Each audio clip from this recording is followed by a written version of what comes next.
जरा संजू सैमसन की पिछली 16 पारियों का स्कोर तो सुनिए। 15, 5, 12, 7, 13, 1, 40, 0, 12, 58, 0, 0, 29 और 10। आप कहेंगे कि ये तो 14 ही पारियां हुई। हमने आपको आखिरी की 2 पारियों का स्कोर इसलिए नहीं बताया क्योंकि ये तो आपको मालूम ही है। बांग्लादेश के खिलाफ 111 और अब साउथ अफ्रीका के विरुद्ध 107, यानी ऊपर की 14 पारियों में सिर्फ 1 अर्धशतक और आखिरी की 2 पारियों में शतक। T20 में 2 लगातार मैचों में शतक लगाने वाले वो भारत के पहले बल्लेबाज हैं। ये काम तो रोहित शर्मा और विराट कोहली भी ना कर पाए। फिर सैमसन ने कल की पारी में 10 छक्के मारे। इतने छक्के सिर्फ एक बार रोहित शर्मा ने श्रीलंका के खिलाफ लगाए थे।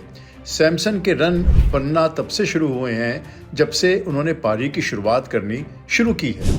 नहीं तो नंबर 3 से लेकर नंबर 7 तक हर पोजीशन पर संजू सैमसन खिसकाए जा चुके हैं। टीम इंडिया में हमेशा ऊपर नीचे होते रहे हैं। फलस्वरूप उनकी बैटिंग बिखरती चली गई। फिर लगा कि संजू सैमसन अब इंडिया के लिए मैच खेलने का ख्वाब भूल ही जाए तो अच्छा है। आखिर इंडिया के पास यशस्वी जायसवाल, ऋतुराज गायकवाड़ और शुभमन गिल जैसे युवा भी हैं।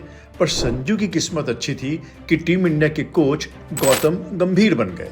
गंभीर हमेशा से कहते आए हैं कि संजू का इंडिया के लिए ना खेल पाना संजू से ज़्यादा इंडिया के लिए नुकसान की बात है। इसलिए गंभीर ने कोच बनते ही संजू को टीम इंडिया में वापस बुला लिया। पर संजू आए तो ज़रूर, पर आते ही उन्होंने मुंह की खाई। श्रीलंका के खिलाफ पहली 2 पारियों में 0 पर आउट हो गए। फिर भी गंभीर तैयार थे संजू को संवारने में। कहा, बेटा ये बताओ रन कैसे बना पाओगे। संजू बोले, मुझे पारी की शुरुआत करने का मौका दीजिए गुरु। एक तो मेरी यही पोजीशन है, दूसरे मुझे गेंदें भी ज़्यादा खेलने को मिलेंगी। अब गंभीर को संजू पर भरोसा तो था ही, हाँ कर दी और अब संजू उस भरोसे को मालामाल कर रहे हैं। संजू की तारीफ में कप्तान सूर्य कुमार यादव ने एक अच्छी बात कही है। सूर्य ने बोला कि संजू अभी भी टीम को ही आगे रख रहे हैं। सैकड़े के नज़दीक थे पर उन्हें चौके और छक्के ही मारने थे। कल के उनके 107 रन सिर्फ 50 गेंदों में आए। बांग्लादेश के खिलाफ 111 रन उन्होंने 47 गेंदों में बनाए थे।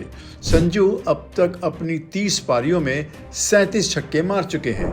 18 तो पिछली 2 पारियों में ही जड़ दिए। यानी 2015 से इंडिया के लिए खेल रहे हैं, पर किस्मत अब जाके बदलनी शुरू हुई है। सिर्फ 29 साल के हैं तो T20 क्रिकेट में तो इंडिया के लिए आगे के कुछ साल आराम से खेल सकते हैं। यकायक इंडिया के पास अच्छे विकेट कीपर बैट्समैन आ गए हैं। ऋषभ पंत तो हैं ही, उधर ध्रुव जुरेल भी इंडिया ए के लिए ऑस्ट्रेलिया में काफ़ी अच्छा प्रदर्शन कर रहे हैं। और अब संजू सैमसन ने अपने जलवे बिखेरने शुरू किए हैं। संजू ने अभी तक इंडिया के लिए कोई टेस्ट मैच नहीं खेला है, पर जिस तरह से माना जा रहा है कि रोहित और विराट के टेस्ट क्रिकेट में अब कुछ ही साल बचे हैं, तो ऐसे में संजू के अनुभव का फ़ायदा टीम इंडिया टेस्ट मैचों में भी उठा सकती है। आखिर संजू रेड बॉल क्रिकेट 2011 से खेल रहे हैं। अब तक उन्होंने 65 फर्स्ट क्लास मैच खेले हैं, जिसमें करीब करीब 4000 रन बनाए हैं। 11 शतक और 16 अर्धशतक हैं। 92 छक्के मारे हैं। मतलब रेड बॉल क्रिकेट में भी आतिशी बल्लेबाजी कर सकते हैं। जब टीम इंडिया के पास अनुभव की कमी होगी तो आपको अनुभवी ही खिलाड़ी चाहिए होंगे। किसे मालूम कि संजू सैमसन टेस्ट क्रिकेट में विराट कोहली की जगह आने वाले दिनों में खिलाए जाएं। संजू के आगे के कुछ सालों का इस्तेमाल होना ही चाहिए। क्या मालूम जिसे हम खोटा सिक्का समझते थे वो कोहनूर निकल जाए।